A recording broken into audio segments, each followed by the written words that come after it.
Proxmox, ajouter une carte réseau USB à son Proxmox.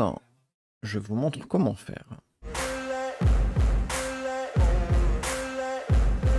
Bonjour à tous, donc vidéo rapide pour vous montrer comment mettre en place une sorte de clé USB RJ45 branchée sur un Proxmox pour que ça puisse fonctionner et être utilisable. Une petite démarche qui est à faire, donc il faut aller se mettre sur son PVE dans la partie réseau. On a donc mon VMBR 0 qui correspond à ma connexion principale, celle qui est au dos de ma machine. Et le fait d'avoir ajouté cette carte réseau en plus, en USB, hop, amène à avoir un petit item ici en plus qui va nous être utile, puisque c'est à partir de là qu'on va pouvoir créer notre VMBR 1. Donc pour faire ça, on fait créer en Linux Bridge. Une fois qu'on y est, il faut aller indiquer donc l'adresse IP de la machine en face. Là, en l'occurrence, c'est une machine qui est en 1.1, donc /24 pour la partie réseau. La passerelle, j'en mets pas, puisque j'en ai déjà une et il faut rien mettre à ce niveau-là.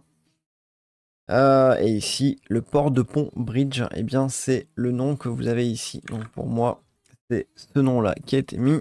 Petit commentaire. Hop, qui me permet de m'y retrouver. Tac. Une fois que c'est fait, putain, vous avez un petit retour qui vous dit ce qu'il en est. Je vais en profiter pour mettre ici un autre item. Ici, je suis en local. Tac. Et une fois que vous avez fait ça, eh bien, vous pouvez aller sur la machine sur laquelle vous avez besoin, par exemple, d'être connecté sur une autre IP ou à autre chose. Bref, là, en l'occurrence, à ce qui sort de cette carte-là. On va aller dans réseau et ici, vous modifiez et vous mettez celui que vous avez besoin. Donc, pour moi, c'est celui-ci. Pourquoi il y avait deux? Parce que c'est un ancien backup. Donc, sur l'ancien backup, c'était VMBR 2. Là, c'est sur le 1 en l'occurrence, puisque désormais, il s'appelle 1.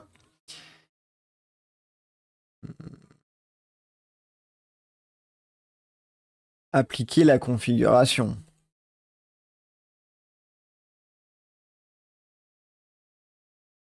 Ok. Essayons désormais d'aller rééditer cette partie-là. Hop. Alors, on va faire ça pour... Hop. Et rééditer, le remettre sur le 1. Hop, hop. Hop, hop, hop. Console démarre. Moralité, ne pas oublier d'appliquer la configuration, sinon, eh bien, il n'en voudra pas. Donc, je vais attendre qu'il démarre pour faire un hostname i et voir sur quelle IP je suis. Tiens, d'ailleurs, le temps que ça démarre, et juste pour vous montrer, si je fais un hostname i, je suis en 50.109, ce qui correspond à mon réseau local. 50 points quelque chose. Et ici, bon, faut encore attendre, il n'a pas terminé de se lancer, le voilà. Tac, si on fait la même, on est en 1 point quelque chose. Et donc là, je suis bien sur une autre box en l'occurrence. Donc voilà ce que je voulais vous montrer. Moralité de l'histoire, encore une fois, n'oubliez pas de faire appliquer la configuration pour que ça puisse être intégré. Et à partir de là, vous avez un deuxième port réseau disponible sur le réseau de votre choix. Alors pour moi, c'est Notebox. Pour vous, ça pourrait être votre même réseau, si ça vous chante. Mettez ce que vous voulez derrière, mais voilà, ça peut être pratique dans certains cas de figure. VPN ou autre chose à lui mettre aux fesses. C'est pratique. Voilà, j'arrête là, c'est tout. J'espère que ça soit suffisamment clair. En tout cas, vous pouvez voir que c'est fonctionnel. N'hésitez pas à faire vos retours, commentaires, etc. comme d'habitude. Et à la prochaine.